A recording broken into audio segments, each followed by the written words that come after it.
Welcome to Before First Gear, a series where I sit down with top racers to learn how they got started, honed their skills, and some of the unique challenges they faced along the way. Every racer has a story, and I look forward to hearing it. So I'm joined today by Kyle Kirkwood. Doesn't need much of an introduction. Currently an IndyCar driver, has made a very successful route through the road to Indy, starting in Formula Ford or F1600, growing right through to USF 2000. He'll talk us through the entire way that he kind of climbed into the role that he is in now. But I mean, really has made it very, very quickly and seamlessly, and is now racing at Andretti. Kyle, thank you so much for being here, man. Yeah, no worries. Thank you for having me. So Kyle, first of all, to get started, you grew up in Jupiter and you still reside. Do you think growing up in Florida has really played a pivotal role in your career? I think geography definitely has a role to play. It did have a big role for me getting my start right, because there is a big racing community down here in South Florida, and especially during the winter months, which is now for me, the weather's perfect for racing. No, I got that. Seasonal depression probably also. We're right at the peak of it right now, man. So for that. All right. I want to get back to kind of where you really started and where your passion for motorsport came from, because you don't come from a motorsport family per se. And, you know, kind of reading a little bit about you, it really stemmed from kind of a visit to Moroso Motorsport Park, which is kind of a local racetrack to you guys. And can you talk through a little bit how that spark sort of ignited for motorsport? Yeah, you know, my story is probably a bit different than most other drivers, whereas most drivers nowadays that are in the sport, their family's been in it for a long period of time. Usually their father or someone in their family were a professional driver, and that's how they kind of got their start at a really young age. Mine was a bit of a fluke, if you will, where my father ended up buying myself and my two older brothers a go-kart for Christmas. Just as a fun activity. And my oldest brother, Rob, he was a soccer player and he played nonstop. So he really didn't have time to go have fun at the karting track, with me. He was after school, he'd be on the field somewhere. My middle brother, he would get headaches from fumes, so he couldn't do that. So I was the only one that really took to it. And it was really just a hobby for me for years before I ever even did my first race. We didn't even know, or my family didn't know, that drivers that are now in IndyCar, NASCAR, Formula One, sports cars, you name it, came up through go-karts. That was just not even a thought in our mind. It took probably 3 or 4 years before my family even knew that.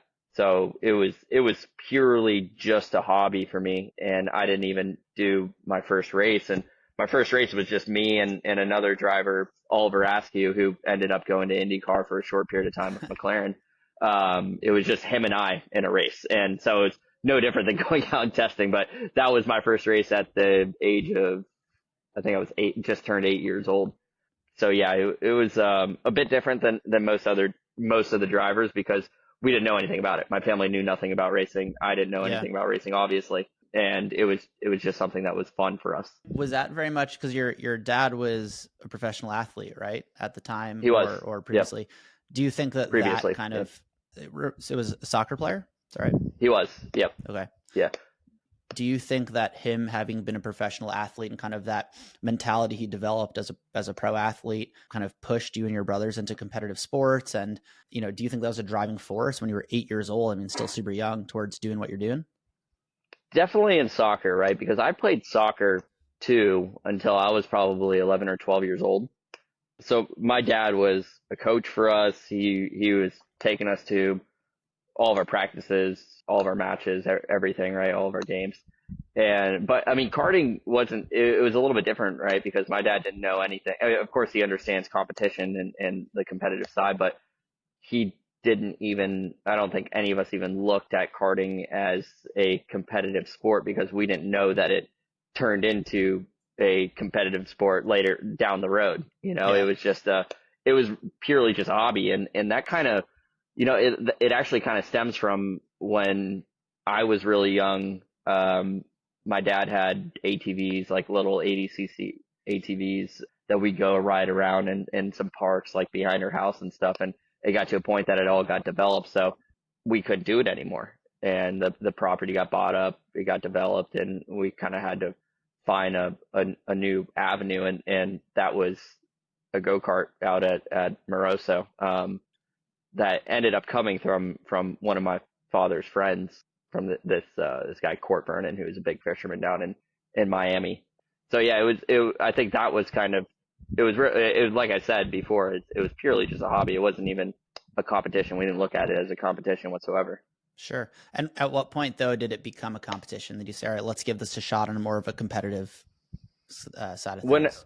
Yeah, when probably turned like 9 years old, I want to say, then I started racing in some, not, I mean, they're local to us, but they were really big races. It was called Florida Winter Tour. It was down here. It was a event that went on. It went from Homestead Miami Speedway to Palm Beach.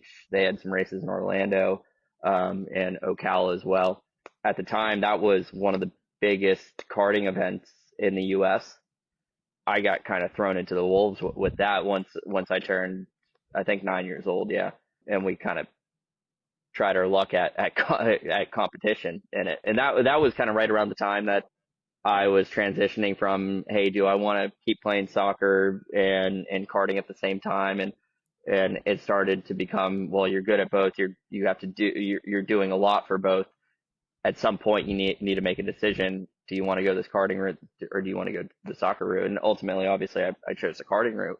But yeah, I mean, that was kind of that turning point, right? When I started putting a lot more effort, right around 9 years old. And yeah, my first try at competition was Florida Winter Tour, and I ended up winning races, I want to say, like a year or two later. It wasn't immediate, but I was there pretty much from the get go. I was always kind of in that top 10 range. Do you think, though, I mean, obviously not immediate, but you also didn't come from a family that was like breeding this since you were really young. So how did you kind of start learning what to do? Like, you don't just get in the cart and be like, yeah, I know where to go. Yeah, I mean, that's a good question. There's a lot of people in the racing industry itself that want to help. It's a really tight community. It's a small world in many senses. Usually, if people see some sort of talent or gift, or somebody that's putting a lot of effort into it, they're willing to help. I mean, that's just how it is. And here in South Florida, fortunately, there's a lot of professional drivers that still kart, so they would actually come by when we're in some of these big competitions and give me pointers, or the team members that have been in it for 20, 30 years would come and give me pointers and whatnot before I actually stepped into a big team a few years down the road. All right, so you're like starting to win some races, local regional series in Florida, which, like you said, super competitive down there. At what point and what age did you kind of go to a first racing school, or realize, all right, let's try to get into cars now and see where that goes? hmm Yeah, so that my first start would have been 2013. So when I was 14 or 15 years old, I actually got a scholarship from a karting event. It was actually the Florida Winter Tour, so I did that for a handful of years.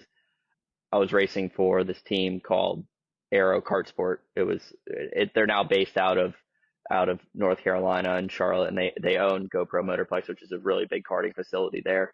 So I drove for them before that ever turned into a thing, and we won a championship at the Florida Winter Tour, in the junior category, and with that came a scholarship. I forget for how much. I want to say it was 50 to $70,000 range of what they called Skippy bucks, Okay, which was Skip Barber. sure. So my first step into any car was a MX-5 Cup car at Sebring, and I did a handful of test days, and that I did a couple races. I raced at Sebring. I raced Why the at MX5 Cup cars and not into the Formula cars, which are much more similar to karts at that point? you know it's a good question, because my mom was probably the contributing factor in that, because she thought the Skippy cars, the little Formula, they look like Formula 4 cars, right? She thought that those looked like death traps. So she was like, he's not getting in one of those. They don't look safe. I'd much rather put him inside a car that has a big roll cage and a windshield on it, when I was 14, 15 years old, which I don't blame her. I mean, they're crazy enough putting me into a go-kart at the age of 5, they've already took their chances. So yeah, that was my first step, was in the MX5 Cup. I want to take one step back real quick because I feel like Yep. we glossed over all of your karting stuff. I mean, it's like karting these days does take a significant budget, and you are on Yep. big teams, and if you are getting competitive, so I guess at that point your parents were stepping up and really supporting that kind of this hobby that had now turned into much more than a hobby, like a little more Yep. expensive than soccer cleats. Yeah, no doubt. It's you're burning through a set of soccer cleats every day you go out on the track, right? That's the way to look at it. So, I mean, it obviously is a much more expensive sport, and it's continued to get much more expensive as the years have gone on. But it was relatively inexpensive when I ran, especially doing the local series, right? We could throw a cart in the back of my parents' truck and a little toolbox, and somebody would provide an engine, and we'd be good to go. Yeah. That's all you really needed. Nowadays, you have to go with the biggest team, with the biggest manufacturer, with the best engine builder to have a shot at winning. So fortunately, it was a little bit different back then. I'd say it became a point where my parents couldn't fund I'd say national karting level. We could do the local stuff and show up and do well, but the national stuff, I mean, traveling to events, having to hire a mechanic, trying to go with a team, it starts to become really expensive, right? And fortunately for me, I got picked up by Aero, which was Kart Sport, like I mentioned, which lasted a year or two. And with that came a scholarship from AJ Allmendinger. He pretty much funded an entire season for me when he was driving in the shell car for Penske in 2012. And then after that ended, I went to this team called Ocala Grand Prix, which had a handful of karting drivers under a sponsored, I guess, category. And there was probably 5 or 6 of us that were fully funded by the owner of the team, and we absolutely crushed it. We were winning absolutely everything. It felt like, whether it was me, whether it was Oliver Askew, whether it was this kid Nick Neri, Austin Garrett. There was a handful of drivers that were really, really good on there, and they did everything proper. I've spoken to a whole, slew of drivers at this point, and it's like, I think the reality is that there has to be an investment up to a certain point in karting, both time and money. Your parents have to be involved in this, and time and money. But then it gets to that point as you mentioned, you kind of get to that national level where, I mean, dude, it's like 30 grand, 20 grand a weekend that people are spending on karting, which is crazy, right? We're kind of, okay, if you've shown your talent, then you're getting picked up by a karting team that's trying to, I guess they're selling seats on that team also, so you're kind of like a marketing tool to them. Right. Okay. Exactly. Yeah. That's kind of the way it works in karting now. Is the big teams, they obviously want the best drivers, because if they have the best drivers, then they're a shiny commodity to the guys that are willing to pay for their kids to go race with them. So they get subsidized through the paying drivers, because nowadays you'll see 20, 30 carts on a single team, right? And if they're all they're paying north of 10 grand a weekend. Like there's some extra cash to throw at some driver that's really good, right? So I mean, it's a crazy sport now, what karting's come to. All right, so back to Skip Barber. You did the MX5 kind of racing school, or you did the actually MX5 Cup, and you did some races there, you said?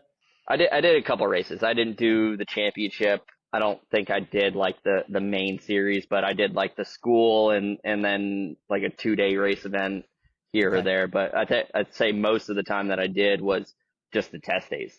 Like I just did, like they had like a 3-day school, and then they had like an advanced school where you just go and you drive you get like an hour session or whatever it was, and drive pretty much nonstop. So that's kind of where we allocated all those Skippy bucks. Yeah, and then at what point did you transition into the Formula cars at Skip Barber? Because you are obviously a Formula car driver now. Well, I didn't go into the Skippy cars. Okay. I went straight from MX5 into F1600, and I want to say there was probably like 10 or 12 drivers in it at the time, and that I ran only a few races in F1600. And my season was cut short because I had a massive crash at pit race, or just What outside happened? Pittsburgh. We're all racing tight. I mean, F1600 racing is close, right? Sure. You're constantly drafting, passing people. And it turned into a battle down the front straight where everyone kind of was like blocking down the inside, and you lose brake references because of that. And one of the drivers I was racing checked up early because you lose your references. And when he checked up early, I happened to be just like popped out to half a car outside of him. So my tire just hit his tire, which one tire's going one way, one tire's going the other way. They You're connected, going and for a obviously ride. I went straight up into the air, right? Wow. All I saw was the blue sky. It actually wasn't that big of a crash. I just went probably like 4 or 5 feet in the air and landed back on all four tires, but it really damaged the car, and that ate into the entire budget that we had left.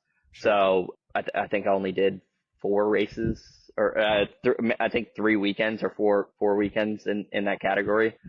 So yeah, it was cut short because of that. But which at that time I was still doing karting, right? So it wasn't like the end of the world. Okay. It was like, well, I'll keep doing the karting stuff for a little bit. It wasn't like I was out of a seat, out of a ride completely.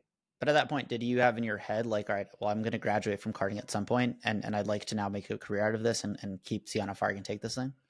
Well, yeah, I mean, it was kind of like I needed to get a full-time ride. I needed to be guaranteed into a seat, guaranteed into a car, and make sure that I have enough to compete in a season before I give up the karting thing. Yeah. That came in F4 when I did the entire championship with this team called Primus Racing, which was at a very low budget. Like, we'd show up with pop-up tents. We rarely even put a scale pad out to check the car. And we finished third in the championship. Which I thought at least looking back on it now, it was pretty phenomenal that we were able to do that well with the low budget that we had. Like, we weren't even using all the allocated tires that we would have for the weekend just to try and save $1,200 or whatever it was on a set of tires. So yeah, that was my first. That was the time that I actually gave up the karting stuff and said, okay, look, I need to just do full-time car stuff. And that was the Yeah. first year in F4. Well, so F4 though, I feel like we skipped a couple levels, right? Because you're doing F1600, then if maybe USF 2000, and then F4. No, Was it? so I did F4 in 2016. I did F4 in 2016. Finished third in the championship, and then I did F4 again in 2017, and that's when I won the championship, and that's what kind of catapulted a line of championship wins. Okay. So it went. It just to give you like the full rundown. It was karting. Then I did the Skip Barber stuff, which was kind of just for fun, just to get my step into cars, and then the first initial step into F1600. But I was still doing karting, and then I stopped karting, got into an F4 car, then finished third in the championship. F4 again the following year in 2017, won the championship with Cape Motorsports. 2017 raced for Cape Motorsports into USF 2000, won the championship with them. Sorry, that was 2018. 2018, I won the championship with them, and also won the F3 championship in the same year. So Okay. I raced both championships in the same year, and won. I forget how many races. It was like 28 of 32 races Wow. that year Okay. that I won. It was insane. It was Yeah. insane. And then it was Indy. And then after that, Indy Pro 2000, Indy Lights, IndyCar. And that last segment is the road to Indy at that point, where every time that you win that championship, you're basically funded almost for a full season in that next iteration up. Yeah. Yeah. So I mean, I was kind of doing both at the same time, right? Because I was doing, which was a Honda program. It was F4 to F3, and then F3 was supposed to turn into another car and then kind of create their own road to Indy ladder system. That was kind of the original goal. So I was doing both of them at the same time. Obviously the USF 2000, Indy Pro, Indy Lights, which is Indy Next now, into IndyCar is the most sought after, the most proven way to Yeah. do it. But so I was doing kind of both. Because it was because I won the F4 championship that I did F3, because that also gave me a scholarship to go race in F3. So Okay. I wasn't just gonna throw that scholarship away. Yeah. Um, so I was doing both at the same time until after USF 2000. I mean, if I look at like kind of read the history of your career, it's been scholarship, scholarship, scholarship. Like you basically won all these championships that have unlocked funding to the next. When you're going through series like that, do you feel pressure from like shit? If I don't, if I don't clip this championship, I might not get to the next one without finding Yeah. pretty difficult sponsorship money. Yeah. I mean, for sure. I mean, it was one step at a time, as always. But I mean, I probably had more pressure back then in the road to Indy than I do now in IndyCar. It's like because it was always like a make or break situation.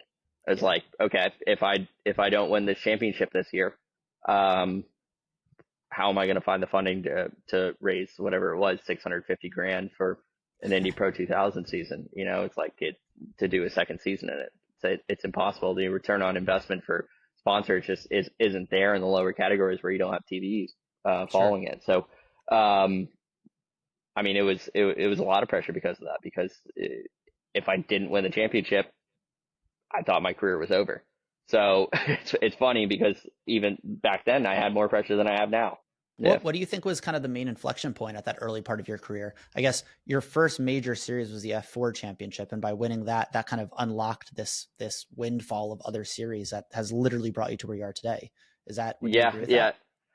I would. Yeah, I'd say the first championship that I won in F4, that kind of just like catapulted me into a slew of wins, right? Because it was four championships after that, back to back to back to back, that I won championships in.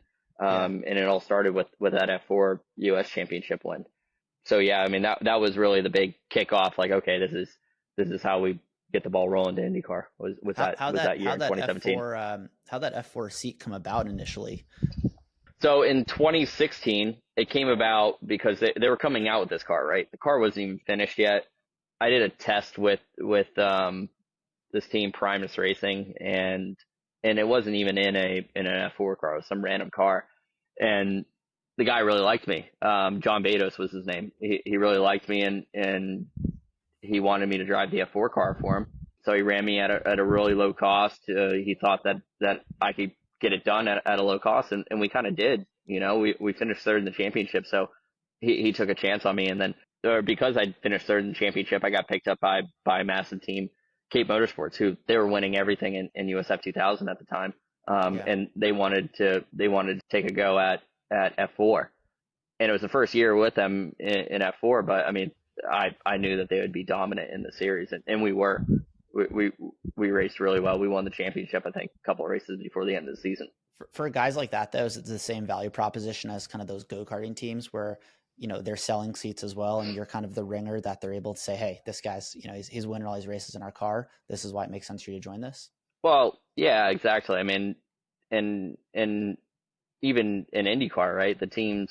I mean, if you have a pay guy in it, it's obvious that if you want to go to Ganassi, you're going to pay more than if you go to one of the lower teams. Yeah.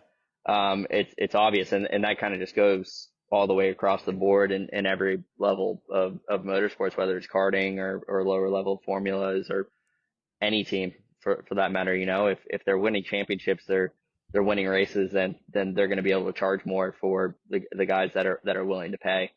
So yeah, so I mean, even there, I mean, I was on a subsidized contract to make sure that they would go out there and win a championship, and that was them trusting in me, right? They knew that I could get it done, and So we mentioned pressure for a second. Let's talk about your first actual IndyCar test. So I think it was Sebring, October 2021. hmm It was with Andretti. I don't know if Michael hmm Andretti was actually at the track at that point or if you had interfaced with him. What was that like? It was just what it was you and a couple other guys at that test, and you were in a real race. Real race. You're in IndyCar at that point. yeah. I mean, it went phenomenally. At that point, though, I was under the impression that I was actually going to drive that car. Okay. So it was when it looked like Andretti was getting ready to buy Sauber, and they thought that they had the deal done. So they pretty much put me into the 26 car, expecting Colton to move up into I guess not move up, but move parallel into the F1 car that they were going to put together. So the goal was to move me up from Indy Lights into that 26 car. Um, and I mean, it was a big deal for me, right? And Michael wasn't at the test, but Brian Herta was there, who is now my strategist. Um, Obviously the primary engineers were there. It was a big group of people. It's not something that I had been used to. Sure. But the test went really well. I mean, I was super fast. It was easy. It felt comfortable to get into the car and do the right thing. So, yeah, so I mean, it couldn't have gone better that first day that What I are ever they had. looking for? Are they looking at telemetry, kind of how you compare to kind of a more established driver? What's the thing that they can see with you? Yeah, so I mean, they're looking at data compares, right? Like they can see exactly what we're doing in real time based on a reference that they have on their computer. They look at a lot of cues, right? They look at how I give feedback. Like when they make a change on the car, a lot of engineers, they won't actually tell you what they do to the car.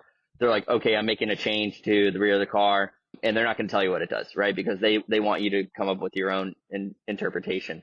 And it's sometimes based on the engineer, it's also a little bit of a test to see like, okay, how well can he feel things, you know?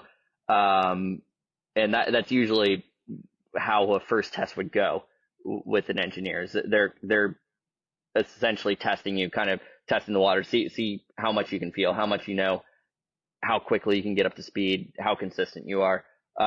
So they'll make a change on the car, and they already know kind of what the change is going to do to the car, or what they expect it to do at least, and they're hoping that you come back in and give you the answer that they're looking for, Yeah, if you know understood. what I mean. Yeah. So that's kind of how the first test would go, and I guess for anybody, and it did for me. But I mean, they're really just trying to get you up to speed, make sure that you're doing the right things, make sure you're getting peak brake pressure, make sure you're trusting the car, make sure you're trusting the downforce, make sure you're understanding the peak of the tire and what you can and cannot do with it. Um, How and then how your feedback. So there's a how lot. different is that complexity level from Indy Lights, which is now Indy Next? Um, it's not massively different. It's not massively different. I'd say you get less time in the IndyCar to be able to feel things and understand changes. And there's a lot more things that you can do, obviously, to the car, right? Um, it doesn't change a lot, but it's just the lack of time that you get because due to the nature of the tire, the Firestone, you do 2 or 3 laps, and those laps are always changing. Like the way the car feels and what you're expecting will change lap after lap after lap after lap. So you're Sure. trying to understand, okay, at what point in the tire do I want this change to affect the car? You know what I mean? So you have to understand where the peak is and where to get lap time out of it based on that peak. So that's the hard part about it. Whereas in Indy Lights or Indy Next now, it was a little bit easier because you could do 5 or 6 laps and it's a pretty consistent slope of lap time and car balance. So that was the hardest thing jumping into the IndyCar for me, I'd say. So, like, at what point, what you're talking about right now, obviously, is professional expert level driving, right? When you're actually feeling tire degradation and understanding where you can push a little bit more or not. Like, Yep. at what point in your career, I don't know if you even remember this, was like USF 2000, where this like tire wear became a thing to you, or that, you started actually feeling this? Yeah. I think for me, it just kind of came naturally. I can't tell you really when it was. I mean, it probably would have been karting, to be honest, where I was like, you have to understand the peak of the tire. Yeah. Like if you want to qualify well and you want to race well, you got to understand when the tire comes in, which end of the car, which corner of the car actually comes in before the rest of it, or which one's coming in later. So you're always kind of focused on that and focused on the peak of the tire. Um, and that starts in karting. That's all the way through. So Yeah. that's probably the first place that I recognized it. Was there a specific point that you can kind of more distinctly remember that you said, all right, I'm going to try to take this thing all the way and become a pro race car driver? Or were you just sort of rolling with it and seeing where things went? Was there a goal, Um, a North Star there? not really. If I'm being honest, I was more or less just rolling with it. I loved doing what I've done, right? I loved racing. I didn't take anything for granted. I loved every position that I was ever in. And I knew even after I took my first step in the cars that I probably made it further than I ever expected I would have, you Yeah. know. And I was always just grateful that if it stopped right then, I'd be like, well, that was a ton of fun. I couldn't ask for a better childhood, you know. Yeah. And that was always the way that I took it, and it's still the way I take it now, right? I mean, 20 years later, I'm still like, if it happened to end tomorrow, I mean, I still had the best 20 years of my life. That initial IndyCar test, it sounds like you thought you were getting an IndyCar seat with Andretti at that point, which would be a Hmm. big deal, but it didn't come through. The Formula One deal they were working on fell through. You ended up at a different team. So was it AJ Foyt that you ended up with? It was, yep. Yeah. So how did that come about? And that's still a huge deal. You still got signed as an IndyCar driver, right? This is an enormous situation for you. Yeah. Yeah. I mean, it was obviously a huge deal. Of course, I wanted to be on the team that I was already racing for in Indy Lights and just take their step up into the car. But obviously, circumstances changed, and we had to improvise. And I was fortunate enough that Foyt Racing wanted to pick me up. And Did that come quickly though? That you lose one seat, one door closes, another door opens, or are you like, oh shit, like I got to figure something out for? yeah, it was a week later that we already had the deal done with AJ Foyt and Larry. It was pretty much immediate. Once Andretti was like, "Yep, this thing's not happening. You need to find another seat." Fortunately, they told me soon, right? They told me quick. They're like, "Hey, look, like I don't think that this F1 thing's gonna happen. So you need to go look elsewhere, and you should start looking now." So they were very transparent with me, which ended up helping me out, right? Because we were able to get a deal done in early November, which is very ideal. You were racing for Andretti in Indy Lights. I mean, what did it mean at that point when you were signed to race for Andretti Indy Lights? Because that all of a sudden puts you on that progression that you've got this very clear path now to top team to get into IndyCar. How did it come about that you got signed to them? You just kept winning stuff, Yeah. yeah. Well, I kept winning stuff, right? And they took notice of me, and they really wanted to sign me early on. So we were already in discussions before the end of the Indy Pro 2000 season because they were confident that I was going to win that championship, and they wanted me to sign with them pretty quickly. So yeah, I mean, that was a pretty fluid situation with them. I mean, it just worked out really well. Jumped into their car, and we were fast right away. Started winning races in the middle of the season, and then really started to crush people later on into the season. So it was a really good year with them, and that's why I wanted to stay with them, and it's honestly the reason why that I'm with them now. I mean, I think they showed a lot of trust in me, and they gave me a really big opportunity in that Indy Light stuff, and I'm loyal to them because of that, because they saw something in me, and I'm really appreciative of that, and now we've won races together in IndyCar, and I think over the next few years we'll continue to do so and go after championships. So let's talk about your first IndyCar race, because what's that like? All of a sudden, you're stepping into one of the most competitive fields in the world. You're on this new team. What was it like? Were you nervous going into that? Was it more competitive than you expected? Were you getting pushed around at all, or kind of you're used to this at this point? To be honest, we had a terrible race. We we went on a strategy that was never going to work. We tried to do this 3-stop strategy that it was a guaranteed 2-stop strategy. So we just got shoved into the back of the field and at St. Pete, and it just turned into a tough race for us because we couldn't pass anybody. So yeah, I mean, it was not the easiest races. It was pretty nerve-wracking before, but once we got into the race, I mean, it was like anything else. Like IndyCar racing is a little bit of an endurance, right? Because it's a lot of strategy that is involved. There's pit stops. There's strategy that's involved with that. A lot of times, like, you don't need to pass people to beat them. Oh, if I sit here and just save fuel, I'm going to get them in the pit stop and whatnot. That was a little bit of a different mentality than I've ever done or I've ever been involved with. Because every other series that I've been in, there's no stops. There's no strategy. It's just pass that guy in front of you and you'll win the race. Yeah. I mean, I really had to understand that early on in my IndyCar career, because you can help yourself out down the road if you just do the right things at the right time. Yeah. Are you actually, you know, at that point, you also know all of the drivers or their reputations? Are you thinking, you know, is there any intimidate? Okay, Alexander Rossi is on my 6 o'clock, like, you know, eyes in the mirrors, or, you know, do you actually think mentally of who's behind you or who's in front of you? You know these guys, you're right, you know their styles a bit. Yeah, I mean, it depends on the weekend, really. I mean, it's like, okay, Pato's really quick this weekend. You know, if he's coming up on you and you see that orange ball in your mirror, that you're like, oh, he's probably going to be getting close to my gearbox, you know. Yeah. And I should be expecting him, or start defending, or letting him by in some situations, right, to not hurt yourself even more. It all depends on the weekend. It's never really like, oh, it's this driver, I should be careful around him, or I should be scared of him. It's really just weekend per weekend, like who's fast and who's not. Yeah. Last year, big year for you, man. First IndyCar win at Long Beach. Like, that's the achievement of a dream. I mean, you'd worked Yeah, a yeah, decade to get that. I ask you because it's like every guy that's a car guy dreams about that sort of thing, right? And you've achieved it. It's fucking awesome. yeah. I mean, it was a cool moment. You know, I almost thought it was surreal.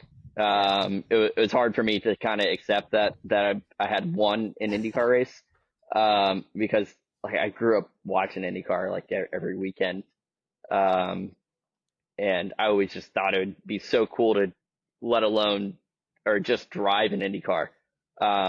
Not I never really had a thought that I'd be in the championship racing against these guys, and winning races against them.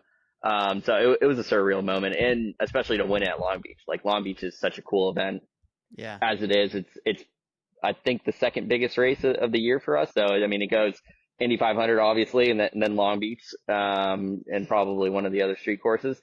But yeah, I mean, that was incredible, and to back it up too, like later on that year at Nashville was also incredible. So yeah, I mean, it was a surreal moment for me. Yeah. Talk me through the last few laps of that race at Long Beach. You're on a street circuit, can't make any mistakes. Like, what's going through your head? How you handling that? You getting Yeah, pressure? I mean,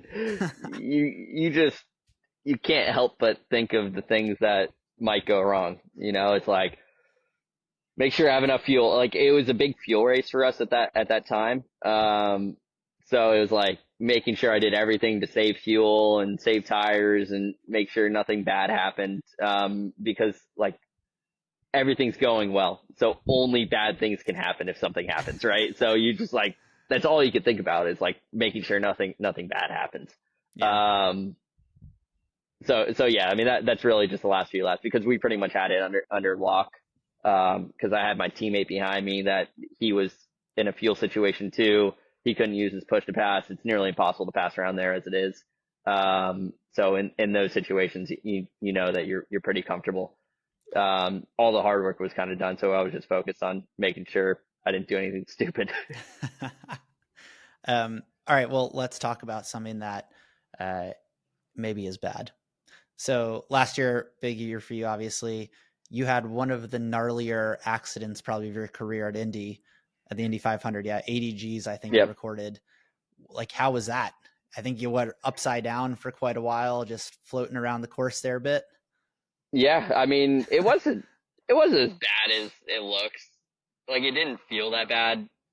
Like, if I was to walk you through the entire event, right? Or I'd say the event meaning that crash. I'm coming into turn one. I see Joseph pass Felix Rosenquist, right?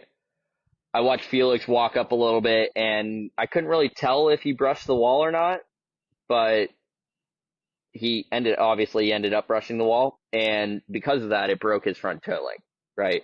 Yeah. So or his front steering arm, really. So I mean, he was just along for the ride, and at that point, I'm thinking in my mind, oh, he just drove to the bottom of the track, he's just getting out of the way. In reality, he's just a passenger of this vehicle that drove to the bottom of the track, and it just looks like he's in a safe position. Um, and of course, like usually in those situations, you just want to get by the incident as quick as possible, right? Like, if you're past the incident, you're fine. And So he starts spinning up the track, and I actually accelerate because I'm put in this situation where I can't go under him now because he's too low. And if I go high, then I'm in the marbles and I'm going in the wall myself. So I'm trying to actually accelerate and just kind of stay on a highest line out of the marbles to clear him. And unfortunately, Santino Ferrucci is ahead of me, and he's actually checking up because he thinks he's already by the crash when in reality he actually wasn't. He was actually getting ready to get spun into as well.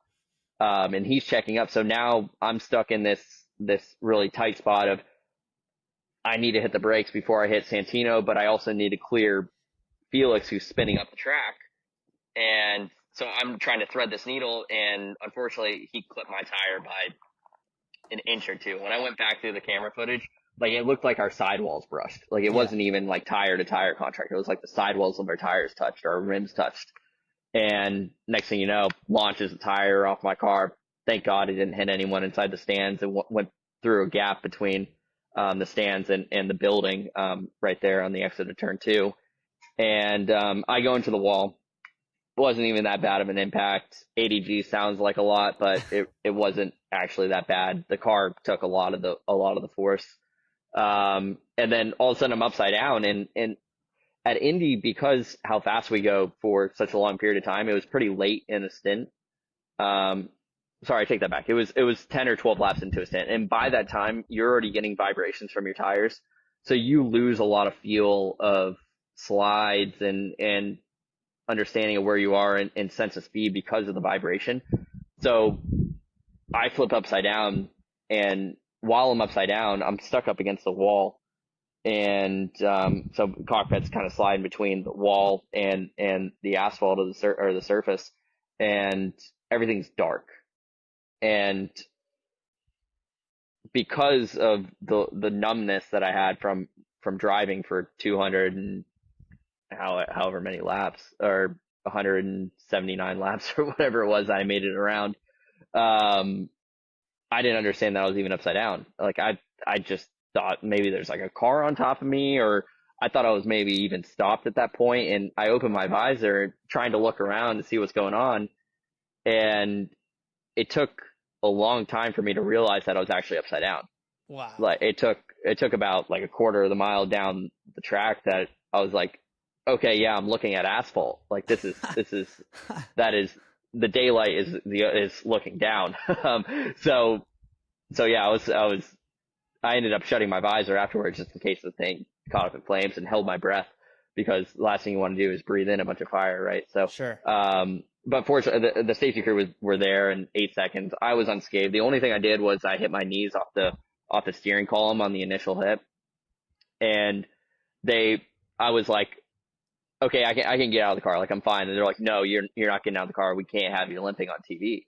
And I'm like, come on, guys, you don't put me in a stretcher right now in front of all these people. And they're like, we have to. I was like, all right. So I get in the stretcher, and once we get to the medical center, I get out of the stretcher and I just walk into the medical center.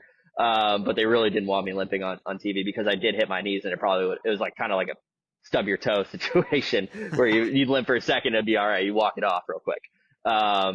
But yeah, so I mean, it was a crazy event, and honestly, like we did have a good shot of winning that race. We had a bit of a slow stop at the end. We were in second coming into the last stop, and then we came out like essentially eighth or ninth, which really hurt us. But like just that crash alone got me so much publicity.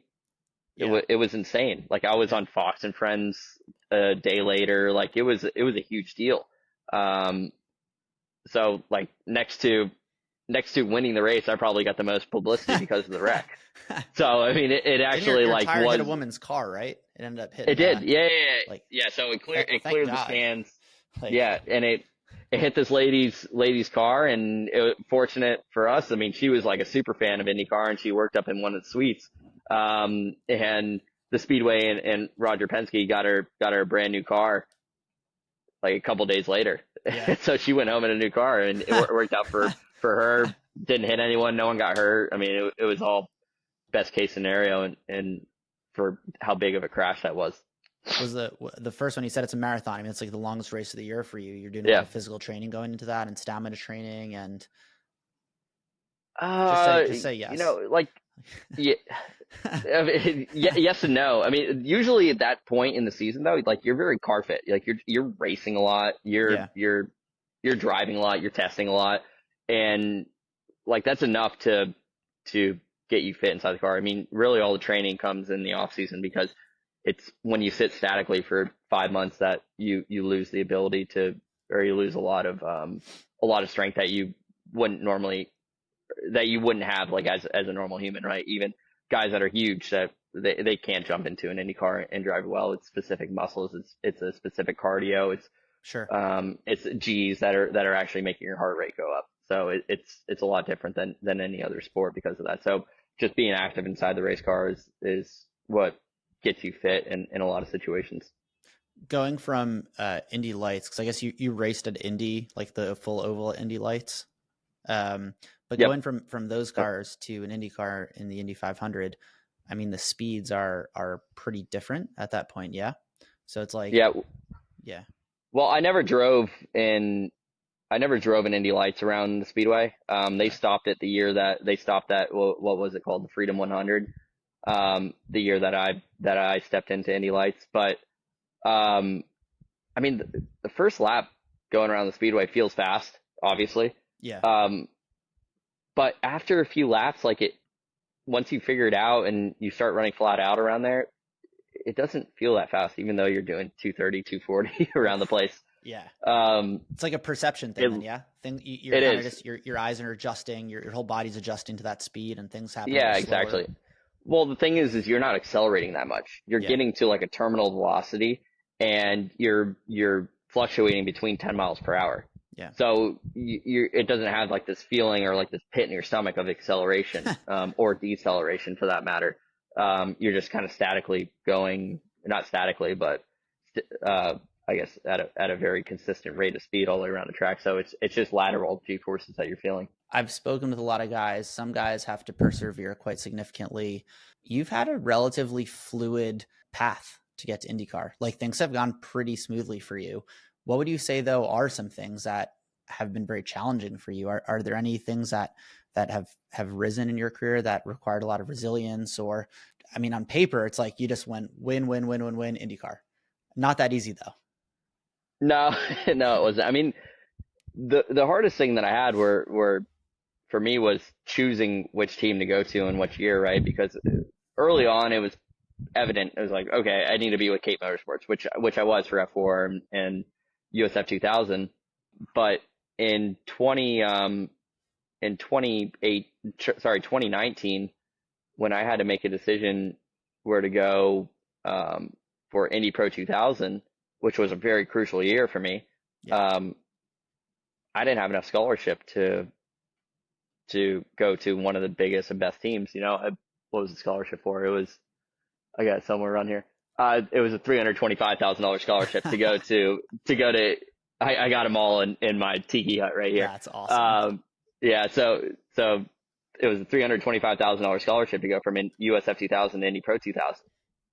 Now, the biggest team at the time and the team that was winning championships was Juncos, and they wanted like 700,000 to go run Indy Pro 2000. And I was like, well, where am I going to come up with double the budget than I have right now? Um, so that wasn't even an option. So I had to go to this team called RP Motorsports, and the year before, I think they won like one race the year before and finished like sixth or seventh in the championship. And it was a bit of like of a leap of faith for me because like I was like, how am I going to do this year? And it actually turned out to be a really good situation. We Yeah. won a ton of races together. We won the championship um, pretty easily later on in the season. Um, so it turned into a really good situation for me because of that. But they actually ran me for the scholarship, which was kind of like unheard of at that time. Yeah. How much of that is a testament to your driving skill versus, I mean, if the car they gave you was subpar, even though it's a spec series in that way, like why would double the budget have really been that much more helpful? I don't know if I'm being honest. I think they're making money off of it, like a chunk of it. Yeah. Like they might have like a couple more hires, like another engineer on the team, another mechanic, Yeah. maybe a couple extra days of testing, but like it wasn't really it wasn't worth it in the situation that I was in, right? Obviously, because I won the championship, I can say that now. But if I Yeah. didn't, I would have been upset. I didn't go to the bigger team, but no, it worked out perfectly for me at the budget that I had. So it was just a bit of a gamble, but I had some faith in this team, and a lot of people also pushed me towards them. They're like, hey, look, like even though they only won one race, like they look like they're doing everything right. Like they'd be a good team to go to. So and that also came from Cape Motorsports, who won whatever it was, 12 championships in a row Sure. in USF 2000.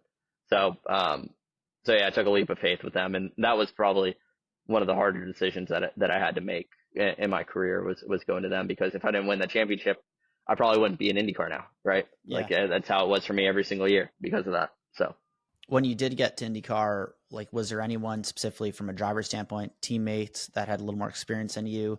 Was anyone there helping you from like a drive, like, supporting you, or is it relatively competitive amongst drivers? Like, obviously to a way, but within a team. I mean, most of it most of it comes from your engineer. The engineers that are in the series, they've been around forever. Yeah. They are very understanding of what a driver needs and how to help them. Um, so if it was with Foy, it was with my engineer there. I also had a driver coach too, Jonathan George, who'd been around the block in IndyCar and helped me out through the years. Now he's not with me now, but he was a huge help as well. From people that were actually within the series, it was either the engineer or your strategist. Like now for me, it's Brian Herta, who was obviously a really good driver back in the day and knows a lot about the series and is probably the best strategist in the field right now. So Well, thank you so much. Really, really interesting stuff. And I look forward to following you over the next few years, man. no worries. Thank Yeah. you, Cole.